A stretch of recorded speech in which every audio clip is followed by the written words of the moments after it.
Africa webinar, the webinar, as some of you call it, where we talk about business innovation, governance, and the SDGs. And today we have our favorite person on the interwebs, Just Ivy Africa. Po, po, po, po, po, po. Yeah, a digital content creator and influencer. My name is Wahiga K. Muturi. So welcome to Let's Create Africa.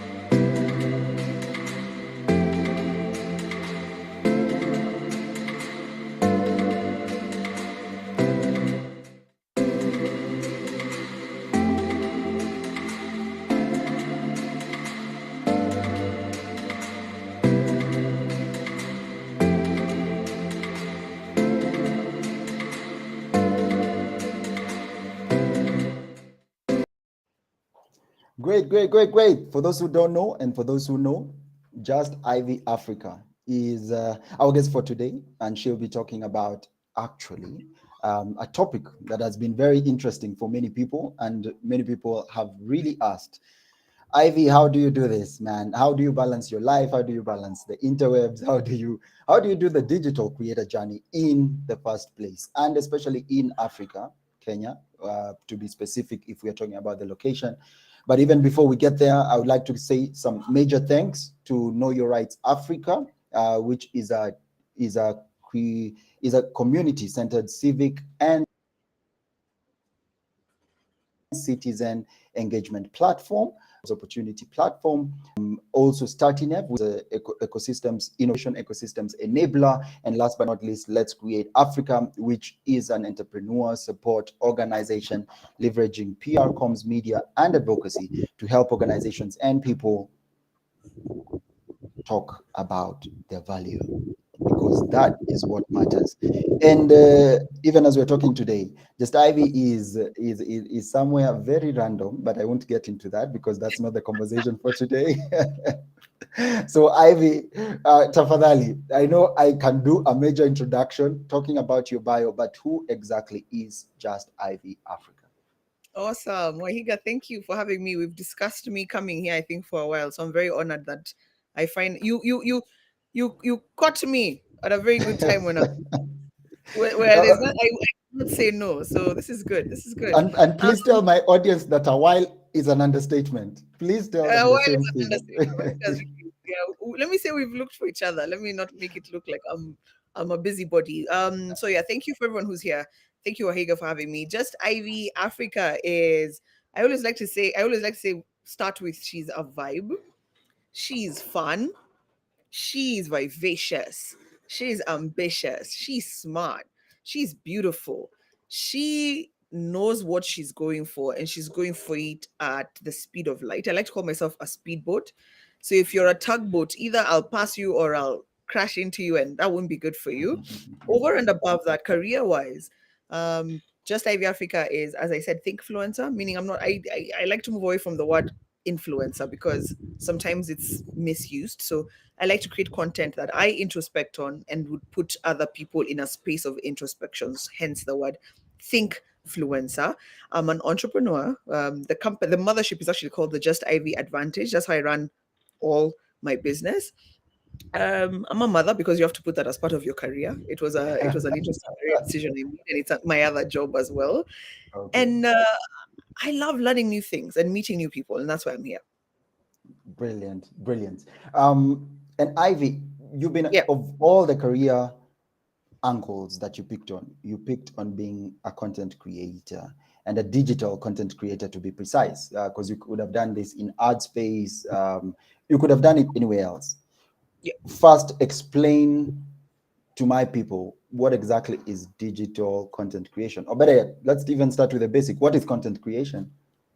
Wow, what is content creation? I knew I'd get interesting questions here. Have I ever been asked that? Um, content could be a song, content could be a poem, content could be a story. It's like the art of storytelling, and when you put it on digital media, you thus call it digital content creation. A while back, for those of us who are old like Wahiga and I, content used to be even what we got from a newspaper. Content could be what it is that you discuss with the lady who's making your hair at the salon. That is content that you're consuming. Content could be adverts on TV, movies, that type of thing. So that is content. But when you create that, when you pick up your phone, for example, and record your voice, or record a video of yourself, or record a video of wherever it is that you are creating content to be put on a digital space. So that is how I define what content creation is. So I don't want people to think that only influencers create content. As a business person, if you're taking a picture of what it is that you're selling and putting it out on social media, or a video, even speaking about it, congratulations, you are a digital content creator. It's not just influencers. You are creating that content on digital spaces. Yeah. Interesting. And then what is digital content creation? Because we can talk about content creation anywhere, but what is digital content creation? And especially at a time where, not to throw shade, but our system, Kenyan system, is being hacked, the government starting. So what exactly is digital content creation? Yeah. So as I said, on digital spaces. So digital spaces could be social media platforms, could be e-commerce platforms. That's what I'm talking about. That is what I would define as digital content creation. Coming up with bits and pieces of valuable sources of information that you would be able to share on spaces consumed digitally. How to define digitally, I think, is something I'm not particularly sure I'm going to do that. How to, on the web. Yeah, on the web. That's how I define it. So, yeah, I hope I've said that right. How would you define digital content creation, Wahiga? That's a good question, but unfortunately, today is not my day. No way. I'll definitely allow you to do this another time. Why is this the career path you chose? You could have chosen many other career paths, knowing also that you've been in many other things, and we'll get into that later. Why this specifically? I think I stumbled upon the success of creating content on a digital space when I started out with 3 of my friends on YouTube. Back when in Kenya, YouTube was still very new and nobody was really doing the whole vlogging thing. So we started it, let me not say as a joke, but it was just, we started out our YouTube channel, over 25 back then, to just talk as friends, share our views. My friend who had just come from the UK saw a lot of people doing it back there. She had not even thought of it as becoming a career. We were doing it for fun. Then as we went along, tried, tested things and realized, wow, 1, we can make money from here. We're having a lot of fun. 2, for me, I did journalism.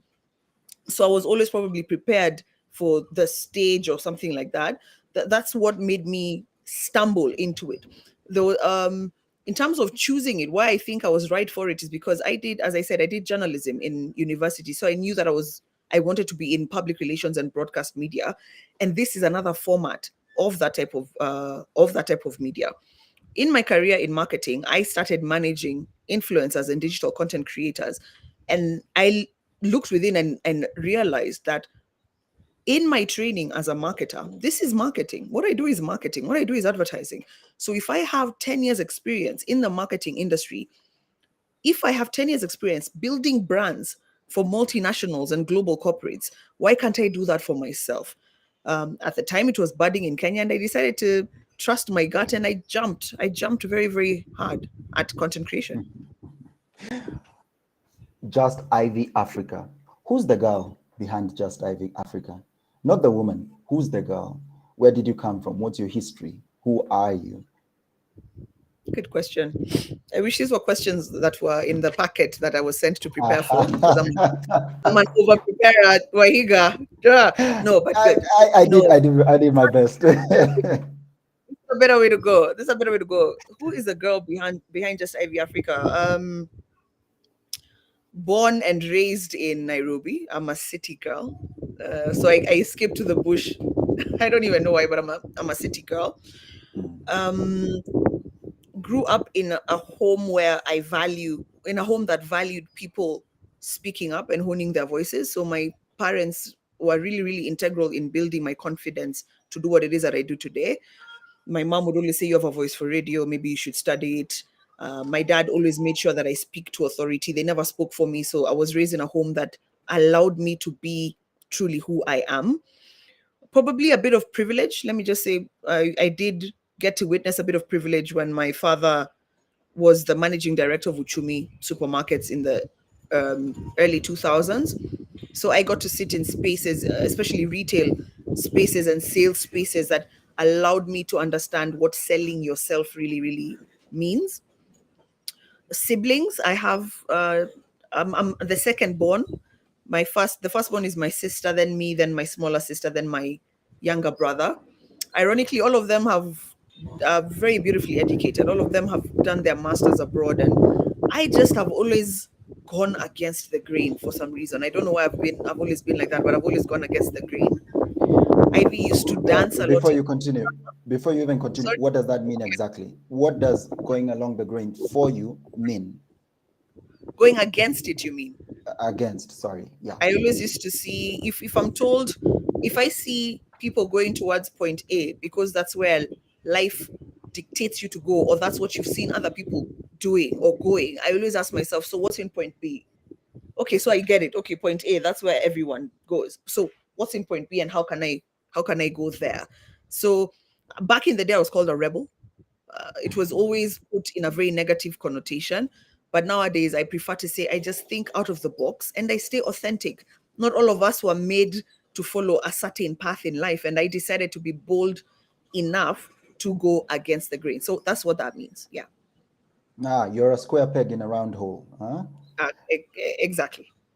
Anyway, thank you for the family history. So what in your life growing up and being the girl that you are, even with going against the grain, made you get into this path of career? Mm, um, so as I said, my folks always like, do you want to try media? And I did it actually in university, but I did public relations. I didn't even do broadcast because at the time I had a lot of imposter syndrome and I didn't think anyone would want to see my face or hear my voice. So I decided to go to the public relations route.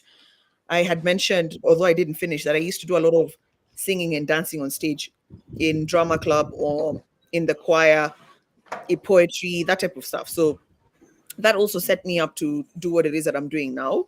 Then early career, I started my career in sales and marketing. So believe it or not, I used to sell Farmer's Choice sausages when I was like 19. I've You gotta always start somewhere. I'm telling you, I've always been a hustler, and I thank my late dad for teaching me the art of the hustle and teaching me the art of asking to sit at tables. So I started in sales and marketing at GTV. Do you remember GTV, Wahiga? They came in once, took me away from DSTV. Though doesn't mean we're the same generation. Just agreeing to that. Go away. So I did GTV, where I did telemarketing. So I understood script writing. I understood how to manage my temper, because you can imagine calling someone and the first thing they do is insult you and ask where you got their number from, and they say they'll report you. So we used to have this newspaper that we'd roll in the office, and when you have a bad call, you go to the corner, roll up that newspaper, and you slam tables. So I learned a lot of soft skills in sales and marketing. Then I joined agency. After Farmer's Choice, I joined agency and I got to witness proposals, advertising and marketing and experiential marketing proposals come to life. And I was like, wow, what is this world? So I used to work with gigantic brands, Unilever, EABL, and because I always used to read a lot of books when I was younger, something creative was sparked in me. They say if you want to change the world, you need to read a few good books. So I always had a very creative eye. So I realized if I can do this for these big brands, our entire brand as well. When you think of brands, you only think of companies, but you yourself are a brand. So I decided that's how I ended up in digital creation, because I ended up in marketing. And then the agency I was in before I quit employment started experimenting with digital marketing, and I was the head of strategy at the time. So I was like, wow, I think everything set me up to be where I am today. So I was an overnight success because of 10 years of practice, basically. Actually, you've already started with the journey of just being a content creator, for example, and that's your journey. So I like how you've said that 10 years of preparation before you even started. Um, and so what does that journey look like for somebody who has never been there, done that, but they're very interested in getting into the space of digital content creation? How exactly can they start? Because not everybody gets the advantage of 10 years or having a successful channel as over 25. Where does somebody start? In as much as I get that question many times, I don't know if I've ever really understood how to answer it, because sometimes you tell someone just start and they're like, what the hell? What do you mean just start? But literally, Wahiga, the answer is just start. Why do you want to be in the digital creation space in the first place? Because if you start off thinking that there's a lot of money here, first, yes, 100%, there is a lot of money, but you might end up taking too long to niche down, which is one of the challenges a lot of people face, and they don't like to talk about it. You might end up taking too long to niche down. So start by just understanding who you are, what you like to do, because I always knew I liked the stage, I liked public speaking. Who you are, what you like to do, and I'm getting this from one of my favorite books, which is Ikigai, and which is something that I practice a lot. What can you be paid for on the digital space?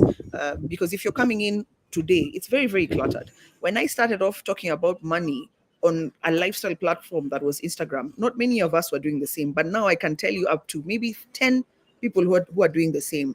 So, what do you like to do? What can you be paid for in a very, very cluttered space? And what type of impact do you want to have in the world? And one of the key things I also like to tell content creators who are just starting out is don't go into this creating content. Document your journey towards achieving a particular goal. I did that. The reason I'm here today is because I realized very early that I knew nothing about money. None of my friends knew about money. None of my colleagues knew about money.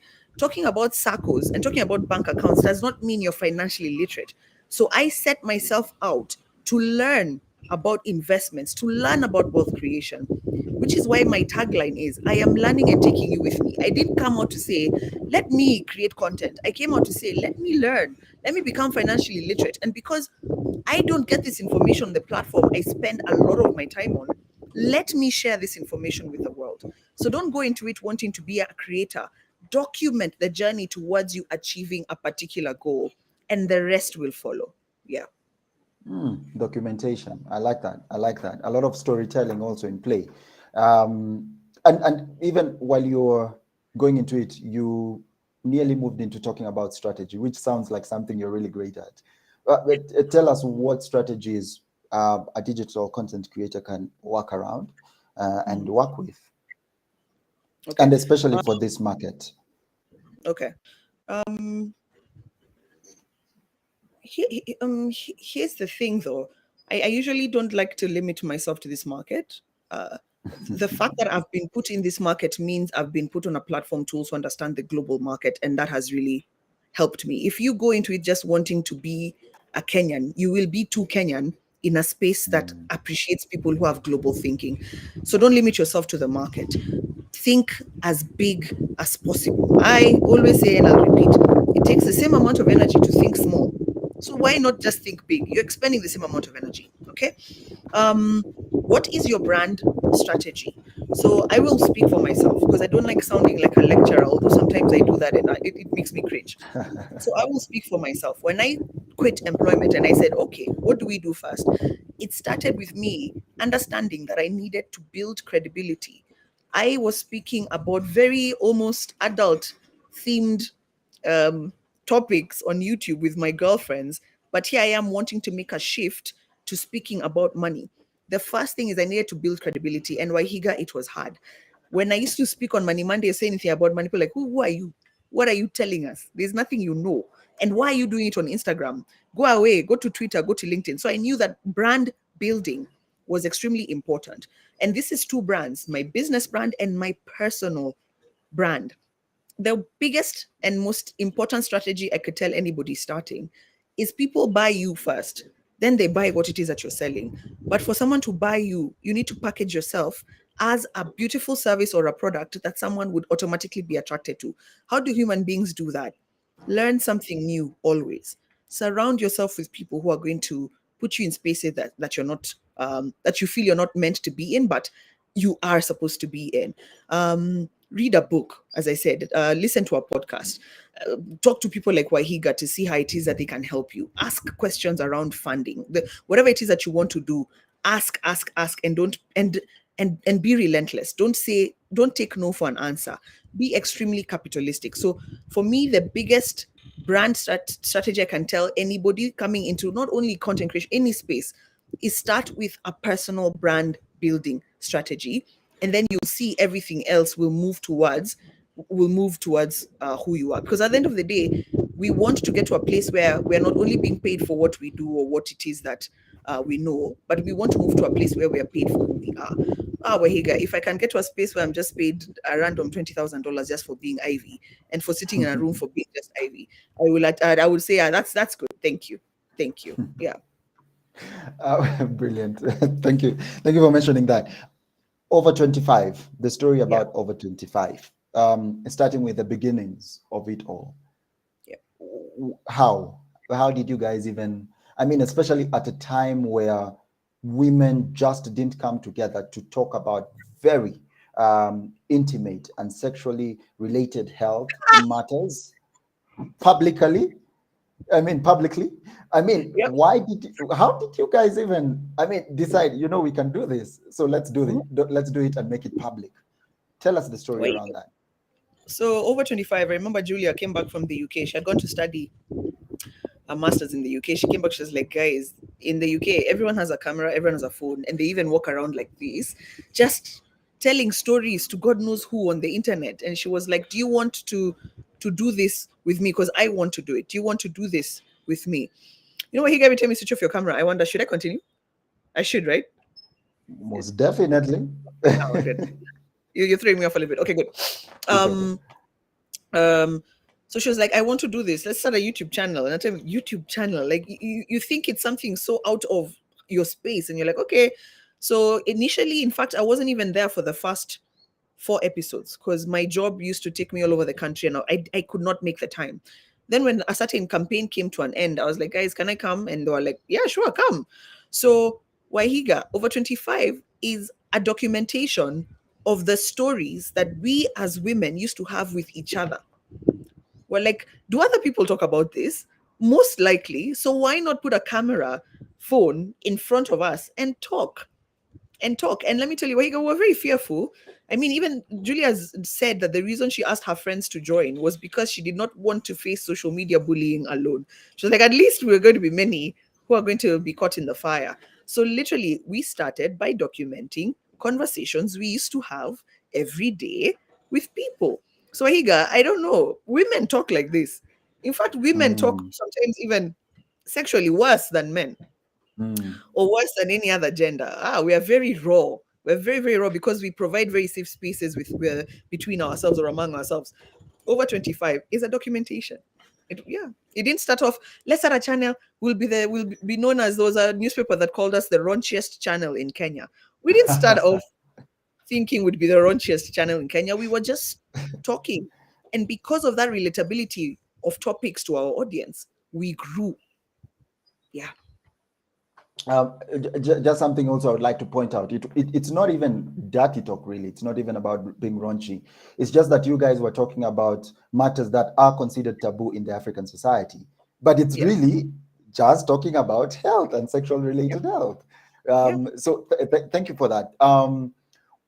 Over 25 ended, and that's a season of your life you at times like to talk about with tears in your eyes or not, but you like talking about it once in a while. Tell us about that. I don't like talking about it at all, actually. A lot of media houses have tried to bait each of us to talk about it. So we came together as friends, as women, and said, you know what, let's just let it be. But I always say that life has seasons. You have to pay attention to the seasons that come in your life. And what I realized was sometimes holding on to something could be you thinking in scarcity. Letting something go could be you thinking in abundance. And I can see my friends flourishing in their different lives right now. And at the time, we could not dedicate 100% or even 150% to who we had evolved to be. You know, they say the human being changes every 7 years. But have you ever heard that? Yes, yes. And we had clocked year 7, and we could see changes within ourselves and among ourselves, and we could see new fires within ourselves to try explore who these new beings were, who just Ivy Africa is, who Mr. Amisu is, who Julia Gaido is, and who Lonzi Mushemi is. So many things changed. So we said, you know what if we try our hand at just being ourselves, see where that goes, and if the road leads us back to each other and back to over 25, in fact, I don't like saying back. If the road leads us forward to over 25 once more, in fact, by then we'll be over 45 maybe. Oh God. If I'm doing this when I'm over 45, please, Waiga, call me and ask me if I'm okay. Gosh, because I have a plan in life. So yeah, I was sad to see it end, but I am so excited for the possibilities for all four of us. Yeah. Brilliant. I like when you talked about the global space and thinking as a digital content creator within a global space. I call it actually you execute locally, but think globally. So for your case, why did you choose to do globally? And I understand you already told me, hey, if you have to think local, why not global? If it fails, it fails. But why do you do that in the first place? I mean, what makes you break from the path of just thinking, hey, let's just whatever I'm doing, let me just think Kenyan alone? How do you traverse the boundary of digital content creation regionally? That's such a that is such a good question, Wahiga. One that I'm going to say that I don't have a linear answer. So I'm going to give it to you in bits and pieces that I understand best. Here's the thing about Kenyans. We are so powerful. We are like superstars of Africa. Whenever you think of the superstars of Africa, you think Nigeria, you think South Africa, you think Kenya, especially when it comes to the digital space. What Kenyans do on Twitter shifts global news, for example. So we were already set up as a country, as a community, to participate in global conversations. The next thing about Africa, we've become so borderless. The digital space has made the world so borderless. Right now, I can speak to someone in Poland without having to write a letter, without having it to be a weird email. These interactions happen much faster by commenting on people's posts, by the tools being given, the Instagrams and all that type of thing. So also consider that Africa has become borderless, and that means there's an opportunity there as well. Kenya is number one user in Africa on TikTok. How? Like I'm like, come on, aren't we already set up for this? So the conversations. Remember, I told you some time ago. I mean, on this live, I said a while back that I surrounded myself with people who are doing better than me. And Wahiga, my mindset, those people have been so integral in shifting my mindset, because these are global citizens. These are people who, let's say, own homes all over the world.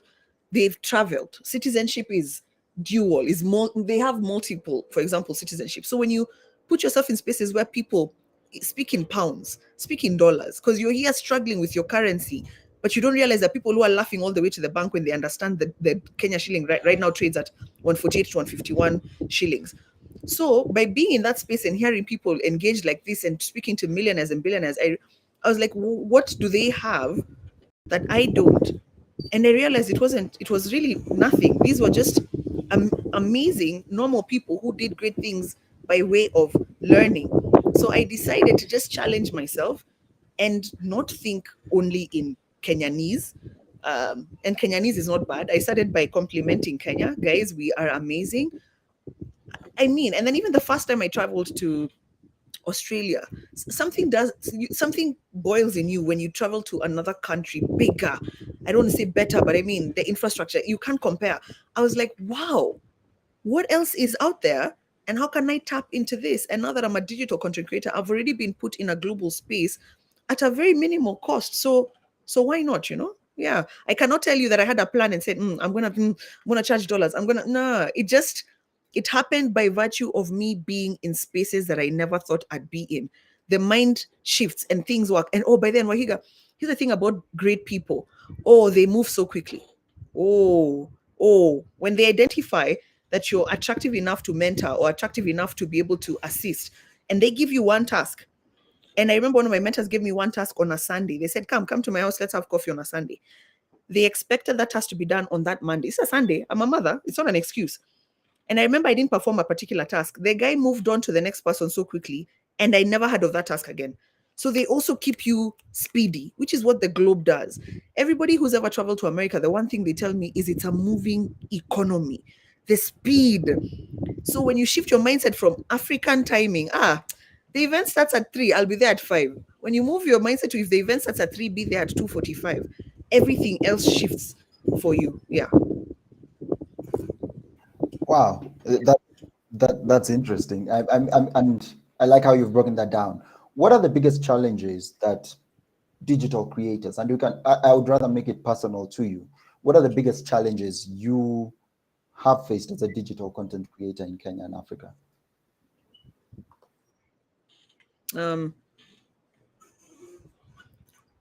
The challenge I keep facing to date is I fear, because of the size of the market we're in and because of the understanding of the digital space, the limited understanding of the digital space and the potential for the market. Oh yeah, the other reason I moved to global is every time you read news when it comes to trying to figure out the value of a particular market, they say it's valued at XXX globally. They don't say it's valued at XXX in Kenya only. So when you look at such figures, when you realize that the digital space is valued at billions globally, but Africa or Kenya contributes just a very tiny fraction to that, it hurts my pocket in more ways than one, because I'm constantly trying to educate my clients and my customers on the value of my work, on the value of my image, on the value of my third party vendors, for example. It's a difficult task. It's a difficult task when a multinational comes to you and demands that you do one project for them that will take 1 month, 2 months, but they also demand exclusivity, but they're not paying for it. It's very difficult when a brand comes to you and demands to use your videos globally in perpetuity, but they don't want to pay for it. It is very difficult when you're trying to apply for funding, because nowadays there's a lot of creator funds, but people don't understand the value of the content that you're putting out and why it deserves the funding in the first place. So I find myself doing a lot of education with my clients. And recently I found myself saying a lot of no's, Wahiga, painful no's. You say no to $3, $6, $7,000 because you're trying to prove a point. Being a trailblazer is hard. So money, for example, in this market is a very, very big challenge for me. Money is the biggest challenge for me. A lot of people devalue our work, which is quite sad. So you can't go in and say, but any global creators are paid this. They'll tell you, but you're not a global creator. You're here. You're just like, someone tells me, but it's just, the other day someone was asking me to go and speak to women in the organization. And they told me, but it's just 30 minutes. 30 minutes of a talk can take me 3 days to prepare. So I struggle, and I'm very bitter about it. I'm very bitter. Oh, I will just do this for us. We'll pay you 90 days. Who gets paid in a quarter? If you understand the cost of money, how is that going to help me do anything for myself or for you at the end of the day? And then also they don't like collaborating. They think you'll come in and change their marketing world in an instant, and if that doesn't happen, you're fired like this, as opposed to going back to a meeting to understand what stopgap measures you can put into place. Oh man, Wahiga, I struggle, man. I'm struggling. Interesting. And I'll get into that. And talking about, because you've spoken about trailblazers, I would like to make a shout out to My Ideal Assistant. My Ideal Assistant is a virtual assistant platform run by the very renowned, or people would like to call friends, Koi. who has 10 years in admin, executive assistant, and operation work roles. And Grace Wanjiru, a multi-skilled and result-driven administration professional with 9 years of experience in administration, event management, executive support. So please check out this organization. It's called MIA, or better yet, My Ideal Assistant. You can get them online. It would be nice to actually reach out to them on myidealassistant.com. Ivy, the power of saying no. Tell us about it. How do you even get there? Because we're not talking about you like a billionaire or a millionaire. Well, technically speaking, you could be one. Depends on where we are talking from. But the power of saying no, and your no specifically. Talk to us about that. I'm definitely a millionaire. What do you mean? Definitely. I'll flow with that. I have to wait. You know, the thing about women, we don't brag about our success. So, yeah. Where he got, the thing is, I realized and it's a very typical journey for a content creator to say yes to everything, every project, every collaboration, every podcast, every meeting, every webinar, so that they can again build their brand if they're thinking that way, and so that they can get some money in their pockets. So it's a journey that I went through, and I'm not ashamed. I'm very glad I did it, because now my yes is 10 times more powerful. Because now, by the time Ivy is working with any brand, you have gone through, for example, a ton of due diligence exercises, because my yes means that that my audience is putting their trust in me to give them value. The thing about social media is you'll realize very quickly that the audience wants to be spoon fed. They're a beautiful, brilliant audience because they're very easy to work with. They want to be spoon fed, but by the time you're spoon feeding something, what exactly are you giving them? The power of no is also harnessed in your mindset. Whenever you say yes to everything, people might think it's a good thing, but you're a busybody and you're not thinking of freeing up, let's say, your time or your energy to work on something bigger. So I realized very, very early that me saying yes to everything was actually me operating from a lack mentality. Nowadays, when I say yes to, let's say, 3 big projects, and that's enough. Why? Because I dedicate time to make sure I get quality output. Quantity does not work for me anymore. Quality does.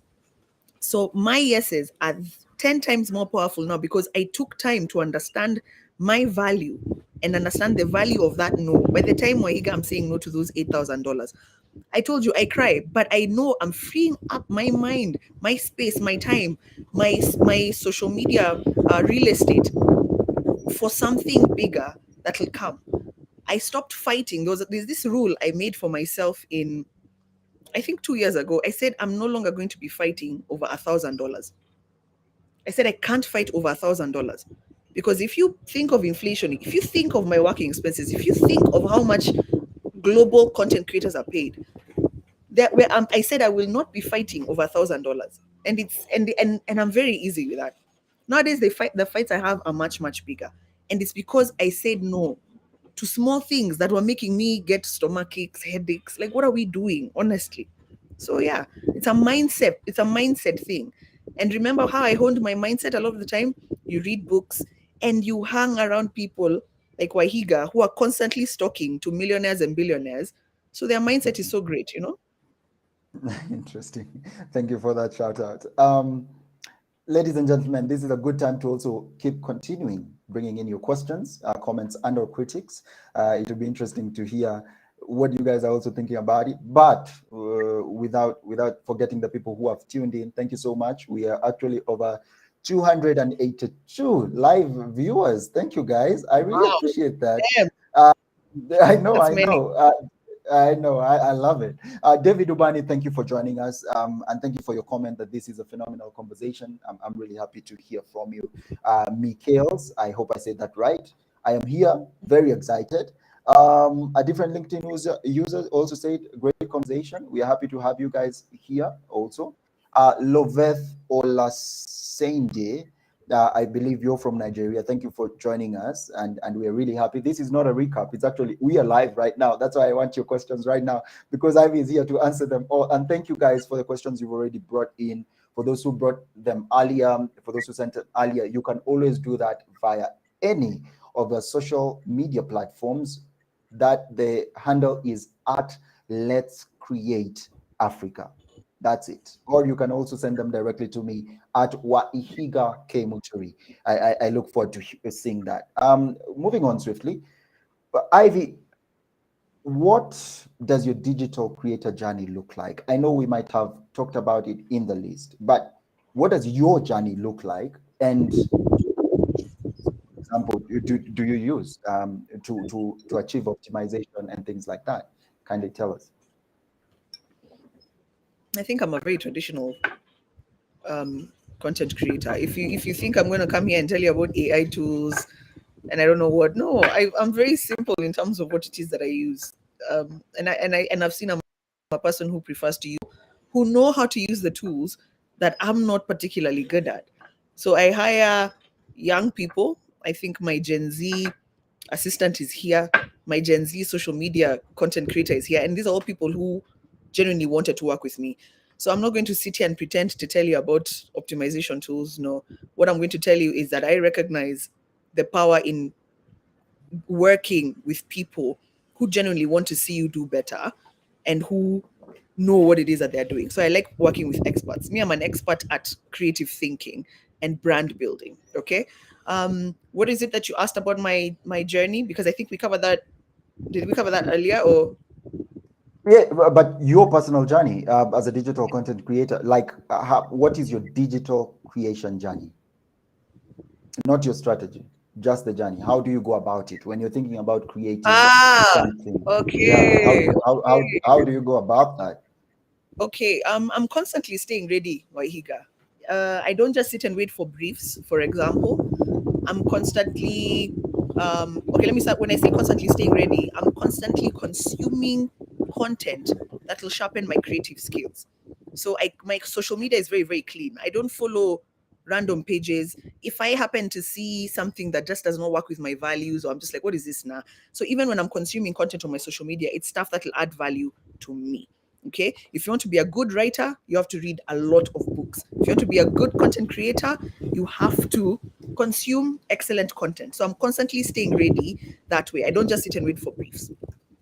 I stayed ready in my journey. Also, remember when I did marketing for 15 years, basically, let me say that. So that also made me the content creator that I am today. So let's say a brief comes in today, due diligence has been done. I want to work with that brand. Like it's something I genuinely want to work. It's someone I genuinely want to work with for many reasons. They pay well. They will, even if they don't pay well, I want to be associated with that brand as well because it will do something for my resume. I genuinely enjoy their products or their services because that's the thing. I don't push stuff I genuinely don't enjoy. And then of course they also work with my values. So at the brief comes, I've agreed, this is something I want to do. I go. Teamwork. The first thing we do is we have amazing, incredible brainstorm sessions with my team members. How do we bring this to life? And whenever we are talking about how to bring it to life, we always go back to the brief, which is something I always wonder if people do. Because going back to the brief means, what are your KPIs? What is the picture of success in this client's mind? Because you might think you have a fantastic idea, but this client just wants a literal video of you drinking a cup of coffee. That's it for you. So what is their picture of success? Once you understand that, you're able to now come up with a brilliant idea. The other thing I always tell my clients, for example, in the content creation journey is collaborate with me. Let's work together. Let this not be one-sided because you probably know much more than I do about your products, about your brands, that type of thing. So let's work together on that. Then, before I shoot any video for a client, I try as much as possible to get proper lead time. So I ask, how long do you need this for? Because I need around a week to create good content. You create and before you create the content, you get a script. I have been asked severally to reshoot. When you're asked to reshoot a video that's going to cost you like probably the $1,000 I said I'm not going to fight about, you learn a lesson, then you go back, script it. Once it's approved, Once I've signed a contract, I shoot, I go. For my own personal content, it's literally learning. It's like, okay, oh, this is interesting. I picked up a book. This is interesting. What do people have to say about this? Then I go to social media and I post and I'm like, good, yeah, what do you guys think about this? If I've learned something, I don't gatekeep. I put a camera in front of me. I say, guys, I'm reading this book and this is something I saw. And I share. Remember, Wahiga, my personal content creator journey is a personal documentation journey. I don't overthink. I don't overthink. I move like that. What I overthink is my client content because you're only as good as your last advert. So when someone comes to your page, what is the last thing you've put there? And does it market you well to a different brand or a different market? Yeah. Interesting. Ivy, you've really spoken and you've reiterated severally within just this session your values. What are your values? Hmm.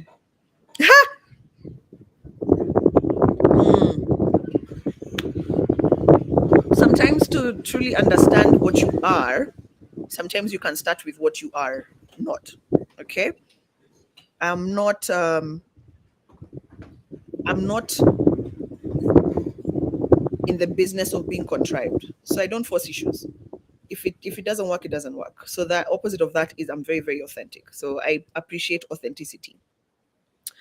I appreciate I'm not in the space um of getting people to, for example, spend their money on cheap thrills or things like that. It has to be something that adds to me, that adds on to my life. So, for example, if you go to my page now, you'll see I don't market things like alcohol. I don't market betting. I don't market, you won't see me marketing vapes. It's something that has to add on to me. Okay. Um, I'm not in the business of, I don't touch things like religion. I don't touch things like, those types of, it's because it's just something I don't understand myself. And I respect people's stances in that. So I prefer to just stick to what it is that I know, which is read a book, pick up a book and learn some stuff like that. I'm really, really appreciative of brands that empower youth and women, or people that empower youth and women. Okay. I'm really into services and products that also um, empower people financially. Mm-hmm. Education for financial empowerment, because I didn't have that when I was growing up, not at all. So I can say probably those, by understanding what I'm not, maybe is how I can understand what I am, what my set systems are, my value sets are. Yeah. Actually, Ivy, thank you so much. I think you saved my marriage because I watch your financial shows and Yeah. financial commentary, Yeah. and I learned how to deal with finance in my marriage from your show. Yeah. So let me make it out for you on that one because it was I'm sure it's not boring at all. it was highly practical for me and very, for lack of a better word, dumbed down for me to consume, and that really helped me a Me a lot. lot. Um, Let me make some comments from people who have written in. Hilary Mutuma, I'm loving and seeing the good takeaway points. Power of a strong mindset. Thank you for that, Hilary. Hija Bifid, Ibtisam, I really would like to know where you're coming in from. Ivy, that's a shout out for you. Shiro N, Just Ivy is a reliable brand. And thank you for that, Shiro. It's actually good to hear just you make that out. Then somebody else says, Just Ivy. Thank you. Good. You answered that. Let me see who else we have here. Elena Kimaru says, this is very insightful. Just Ivy. Branding is very important. That's very true. Hilary, thank you for noticing the takeaway points. Mikhail's Ivy, how long did it take you to create your brand and monetize on it? Also, how did you create your rate card? I think that's the very funny topic also that always comes up. You still there, Ivy? I had to move because I saw my laptop was dying. Am No I there? worries, no worries. Is this Oh, okay? Is the light okay? completely. Okay, good. All right. So, what was the question, sir? From Mikhail's, he or she, I hope, is asking, Ivy, how long did it take you to create your brand and monetize it? Also, how did you create your rate card? The deadly rate card question. Yep, Okay. yep. Thank you. That's a very good question. Thank you. So luckily, to build my brand as Miss Money Monday, I had already started monetizing a brand as Ivy within the context of the YouTube channel that was over 25. So I have to say I'm very lucky, or we worked hard enough to be able to achieve that. To monetize Money Monday, I mean, to monetize just Ivy as a brand, I had a 3-year plan for brand building. So I put a big strategy together, and then I broke it down into tactics that were mapped out over a period of 3 years. Am I still there? Because Wahiga has frozen. Am I still here? Oh yes, definitely. Yes, Okay, you are good. here. Okay, Yeah. good. It was a 3-year plan, but I managed to execute it within, I think, a year and a half. But also remember, I was still making some money at the time. So I think I got my first payment for Money Monday, maybe, after a year and a half, after doing Money Monday for quite some time. And here's the thing about monetizing that a lot of new and green content creators don't understand. The brand you want to work with has no idea you exist. So I was extremely aggressive in writing proposals. I was very proactive, write proposals, make calls, go to LinkedIn, go to Instagram, DM people, tag them in your posts. I always say, it's actually my mantra, I'd rather be remembered for being a pest than be forgotten. So I was extremely aggressive in looking for that money. Because of the privilege of sitting in agency and working with these corporates, I knew they had budgets, but content creators were not asking for them. I know these people are sitting on money. This kina hijabified Ibtisam. I know you're sitting on money, but nobody asks you for it. So I'm also very aggressive in the pursuit of monetization. This light at the back is so bad. It's worse that way. Okay, I think that's better. We're okay with you. It's okay. Okay, how I created my rate card, lots and lots and lots of research, lots and lots of trial and error. So again, I'm very aggressive. I will always find a fellow content creator. Lucky for me, with the Girls Over 25, we were 3 other content creators. And I ask, I'm like, hey, how much do you charge for this? If we're on a campaign with content creators that I feel like I can connect with, I ask, how much are you charging for this? I also find out similar value. If that corporate was to pay a radio station or a TV station for something similar to what you're doing, how much would they pay? There was a time 2 years ago, a very big bank told me, Ivy, you're charging me the same as primetime TV. And I said, yes, because you cannot go back to primetime TV and ask them to give you numbers on engagement, to tell you how many people commented, to tell you when people clicked on the link. You cannot measure primetime TV, but you can measure me. So also find out, don't only think coming up with rates from the digital space. Think beyond the digital space. What is above the line charging? Well, how much would that brand pay for a billboard? This billboard where you can't even measure how many people have seen it. You have to work with approximate footfall in the area. You don't really know that type of thing.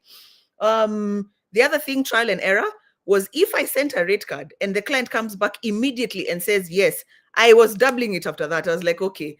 So I charged too little. I'm going to charge more the next one.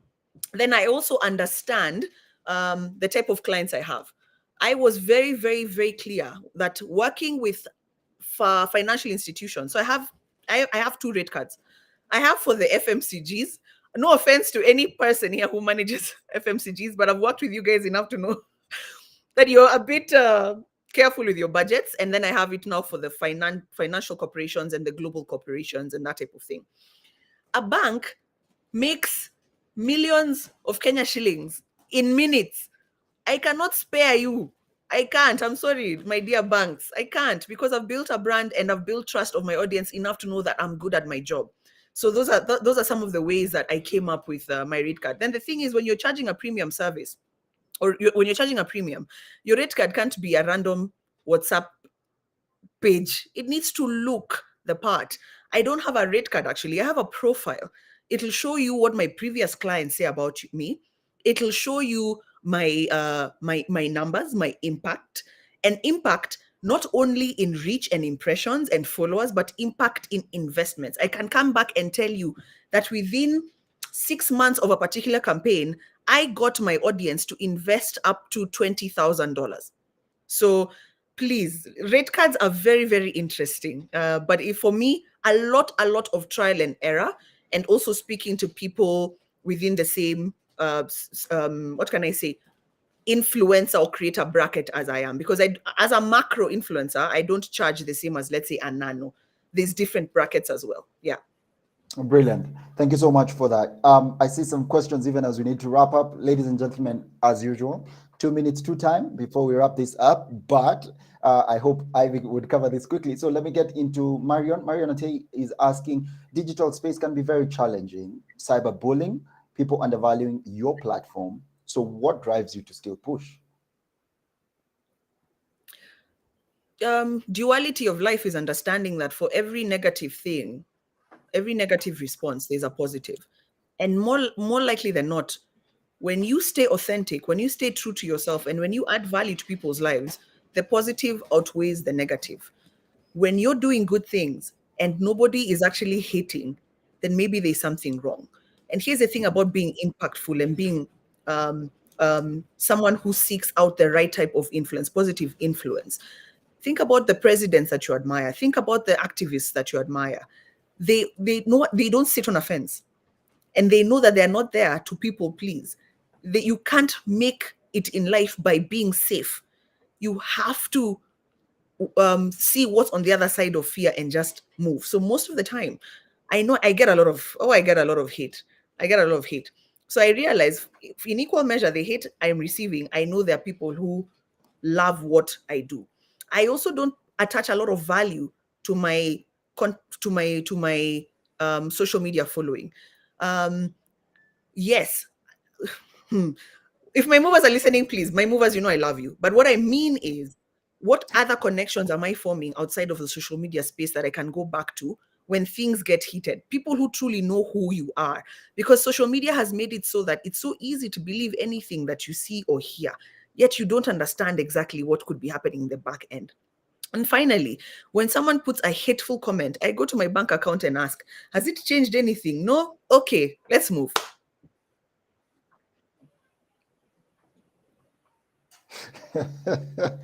Very well said, Ivy. Very well said. Elena Kimaru, this is very insightful. Just Ivy, branding is very important. Hillary, thank you also for joining us. Mikhails, thank you so much. Just looking through quickly, Christine Koranja, you say, hey, Wahiga, thank you for facilitating this. Asante Sana. Hey, Ivy, any pointers on the red card, please? We already covered that. Marion, thank you so much. Hijab Bifid actually says you definitely don't gatekeep, which is actually a very good comment. And thank you, Ivy, even for making this conversation happen. Somebody else says, you inspire me, Ivy. I started a program called Job Seekers Connect, and we meet every week virtually. The purpose of the group is to learn from each other, have fun, and relieve the anxiety that comes with the job search. I invite mentors as well. I just started, so yes, just start. The journey is a learning process. And whoever made that comment, I've made sure to mention what you're doing, because it's highly important that in this show, everybody gets an opportunity to be known. It's not my show. It's you guys who have made this happen. 2 years, actually, we are now 3 years going strong. Thank you so much for joining Let's Create Africa. Let me continue. To truly understand who you are, you must understand who you are not. Taken notes, ma'am. Thank you for that. Anne McKenna Gitonga, great conversation. Thank you, Anne. Anne McKenna Gitonga is also doing a very good conversation on mental space and mental health for women, especially high achieving women. It's worth checking her out on Anne McKenna Gitonga on her social media. Hijabifid, hey, you're on this conversation. I was chilling, swallowing saliva, then boom, got attacked by Ivy. That's a separate conversation, Ivy. Marion, curious, how have you dealt with imposter syndrome in the digital space? Reflections and what have you learned? I don't think imposter syndrome will ever end. Let's just start there. She sits with me right here always, even on this call. For everyone listening, when Wahiga sent me his questions, I was just like, is this the UN? Like, what are we What is this? Like, do I deserve this platform? Like, God. So I always say, how I help, I always say, you know what? Let me just be myself. I know people might think it's hackneyed, it's overstated, but being yourself really, really helps with that imposter syndrome because it's the one thing people can't take away from you. The other thing is I'm an over preparer. I'm an over preparer. Again, if you joined late, you didn't hear me really make noise for Ahiga. And I said, where are the questions I prepared for? Ahiga has come and twisted this whole conversation on its head. Because when you over prepare, at least you know that you're ready for anything that comes to you. At least you know if something goes wrong, it wasn't because of lack of preparation. It was because of maybe the universe. You never know. The stars didn't align. But my imposter syndrome is helped a lot with over preparation. And here's the thing, because I'm a planner and I'm a goal setter, when you set your goals, I always try to remind myself, go back every week, see where you are. When you have big goals and you break them down into smaller goals, see where you are in achieving those small goals. Because you might think that you're doing nothing, you might think you do not belong, but the goals that you had set, you are actually achieving them towards something greater. And then you celebrate your small wins, and then you stack those small wins as a ladder to achieve the larger win. So, imposter syndrome for me, I manage it by over preparing, self reflection when something happens, and celebrating myself. Oh man, I'm a celebrator. I'm a celebrator. And even when you're not sure, just pretend, force it, fake it till you make it. Pretend. Like even just being here, I'm telling you, I'm pretending, but I'm nervous as hell. I'm so nervous. Ivy, in my defense, it's the people who ask the question, not I was me. like, hey, I even called my business manager. I was like, how do you think I should tackle this question? I took notes. Waiga comes and asks me about over 25. I'm like, Blame my audience. My audience is okay. fantastic. These guys have been with me. I mean, honestly, and just a story I'll tell another day. We closed this conversation, and still, a year and a half later, the audience was asking, why are you still not having these Okay. conversations? Because we want to know other Africans who, and I repeat, Africans, because that's it Yeah. literally, who are having the same conversation in different spaces. We don't care if they're high flyers or Yeah. low flyers. Point is, They're they're doing doing something. something Oh, in that's their nice. life. So I'm asking everybody, please remember to subscribe on Let's Create Africa on any social media platform, starting with YouTube. And let's continue this conversation. And also remember, Ivy's social media platform is just Ivy Africa. Am I right? Correct. Good, good. As I wrap this up, somebody's asking, K Ogome. He's asking, niko na kiulizo, this channel iko na 450 subscribers, hupata aje hizo $1,000 munaongelea? Ivy, that is for you. Ama, is it a mission statement rather than the reality? They're asking either, or is it a mission statement than the reality on the ground? I have only 450 subscribers. How do I get $1,000? Oh, wow. So how do you monetize your craft? How do you monetize your knowledge? Write down what your There's yeah, that start one too. out by where you are. I think your biggest opportunity is to recruit new users or new subscribers to your platform. So you let me assume you have subscribers, let's say on YouTube. How are you advertising your YouTube space away from YouTube? For example, earlier on was speaking with Wahiga about how TikTok right now in Kenya we are number 1 and number 4 globally. It is the biggest platform right now to recruit new users. So you go there, understand how the platform works, how the algorithm works, and then create a content plan to advertise your YouTube page. And here's the thing, again, what is it on your YouTube page? 450 subscribers by the way is very good. Huh? Over 25 started with 10. I'll never forget. Other than even advertising on TikTok, because you guys are lucky you have that now. I used to walk around our office when I was in employment. I used to walk around the office and tell guys, hey, I've started a YouTube channel with my friends. Do you mind watching? Guys, my friend, the biggest brands are built on foot. I used to go to people's desks with all my fear and just tell guys, please, can you watch? Also, are you getting feedback from your audience? What are they saying about your content? What do they want to hear from you? Because that's the other way you can do it. Then finally, to monetize, I had said earlier, the brands you want to work with, have you identified them? Do you know how you would add value to their lives? Do you know what problem they have that you would be able to solve? Because I promise you, having 450 subscribers, if out of that 450, 200 buy a product, you're better than someone with 100,000 and only one buys a product. You have to be aggressive. You have to be aggressive. I'm extremely aggressive. And I know women shy away from that word. I don't. I'm aggressive. Oh, yeah. Thank you for that, Ivy. Actually, it seems we've connected two people to get into business, so that's a good thing. I already see Yay. Daisy Mboya and the lady running another business they've already Awesome. connected. So this is why this platform love it. exists, people. Wahiga, Let me wrap. before you wrap, Yes, who's this ma'am. Benson and how has he seen my rate card? Where does he work? Because also I'd like to follow That up in case he good works an point. agent or a corporate. I'd like to know what he does so that I can follow up and see if I can write him a proposal. Who's that? Benson Nyanoti, Because jitambulishe tafadhali. I would love to send them my rate card. I mean, I would Yeah. love to send them a proposal. Thanks for that, Benson. Brilliant, brilliant. I like that. Michaels, you say well explained, Ivy. Thank you so much for that. Wahiga, I am a she. My apologies, ma'am. My apologies. Daisy Mboya, I am open to contributing to this group, the group we were talking about. And then you continue. Guess, oh, good. That's okay. Another person says, thank you so much for this session. It's been wonderful. And then Marion also says, thank you for holding this session. You've learned a lot. Ivy is always a vibe. Ivy, as we wrap up, guys, we have 9 minutes past. We never finish late. So please, let me finish this, guys. We start on time, we finish on time. That's the promise I make to all of you. So wrapping this up, Ivy,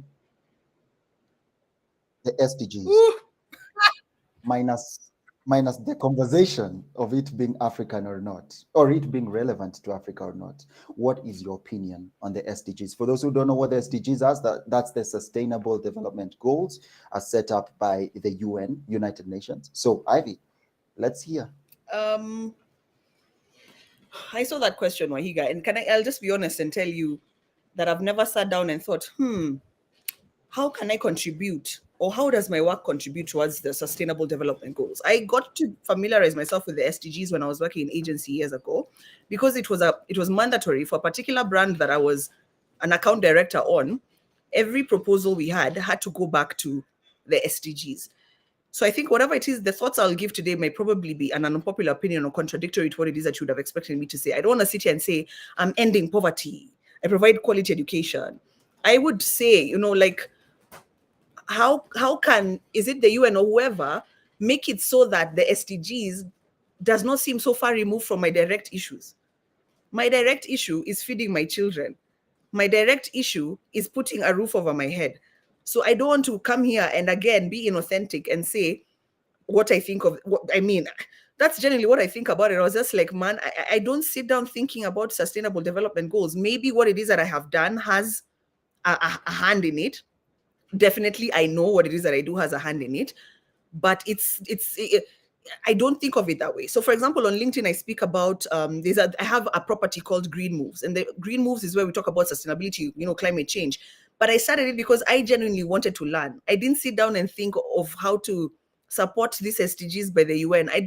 It's not something that I use in figuring out my strategies or my businesses, because it doesn't directly affect me and my problems. Wahiga, I don't know if I've answered properly. I just wanted to be as honest as possible. Yeah, for me, it seems like, what I do, whether it's contributing well and good, but it's never been something I've set out on a paper to say, oh, good.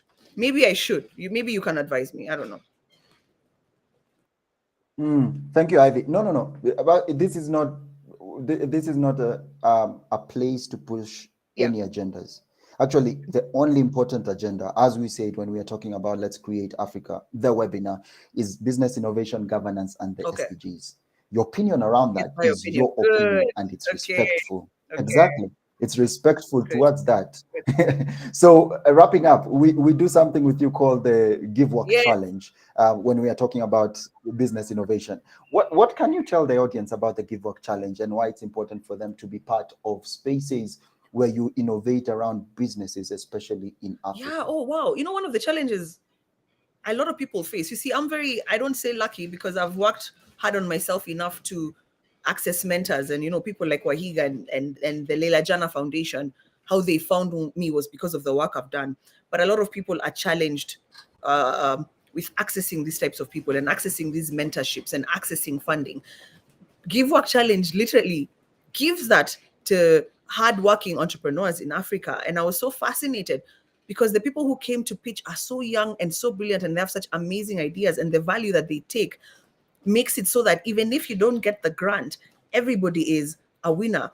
So the Give Work Challenge makes it so that you put your mind to believe that it is possible for you to have a successful business in Africa, successful enough for someone to want to literally give you money free of charge. This is not a loan. This is not whatever, for you to be able to figure yourself out. And it's important to also go there, tell your story so that it forms a bigger part of the picture of shifting the mindset of Africa, shifting it from we being, and please, this is probably going to sound so terrible, but being the poverty, pornography continent to the continent of development, So that's what I like about the Give Work Challenge. So I'd encourage everybody, I don't know when the next one is, apply. You never know. And then here's the thing, other than applying just to get the funding, I say you're going to get access to such incredible mentorship and such great spaces. Your mind will be blown. I love the Give Work Challenge. Yeah. Thank you so much for that. Ladies and gentlemen, it's 14 minutes past the hour.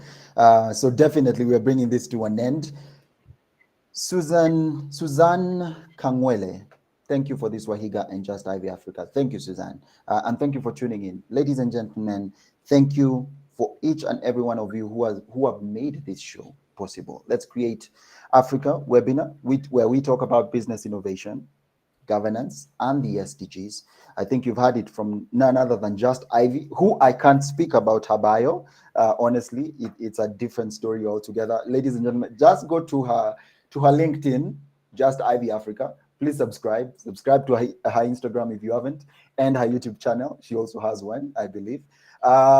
And Just Ivy, even as we wrap this up, let me first actually give a shout out to very important people who have allowed us to be here today. And I say thank you to Know Your Rights Africa, that's KYR Africa, which is a civic and citizen engagement platform. The Future of Work, which is about job opportunities in Africa. StudyNet, which is an innovation ecosystems enabler. And Let's Create Africa, which is an entrepreneur support organization, also working with the Leila Jana Foundation in regard to the Give Work Challenge. So please, thank you, ladies and gentlemen, for making this happen. Actually, if not for you guys, we could not do this at all. Always remember that we are here because of you. We don't even have a choice. We are definitely here because of you. Just Ivy, your wrapping statement, tafadhali. Your parting shot. Stay hungry. Stay humble. As a social media content creator speaking directly to other content creators, I want to tell them it's okay sometimes to step away. You don't have to constantly feel like you have to feed the beast that is social media. Build a life, a good life around you first before you decide to build a good social media brand. Stay hungry, stay humble, and sometimes step away and build you first. Yeah. Ivy. I got to pick up something from Ivy. So allow me, guys, today to. I think she's very good at bringing in quotes for finishing. Those parting shots. So allow me also to pull one. But honestly, I have to tell everybody, even as we think about Let's Create Africa, the webinar, the fear of failure is the beginning of failure itself. If you guys are very afraid of failing, then where exactly do you want to begin from? Where exactly will you learn from? And do you really want to go, and as morbid as this sounds, do you really want to go to your grave never having tried and failed, but having tried and failed so many times until you got the success and you have nothing to take to the grave? Because there's a reason we're on this earth. So please remember, the beginning of fear is actually the beginning of failure. My name is Wahiga K. Muturi. This is Let's Create Africa, the webinar. I am thankful to be hosting all of you once again. I was hosting Just Ivy Africa, our guest, digital content creator and thinkfluencer. Good evening. God bless you all. Have a great evening. Thank you.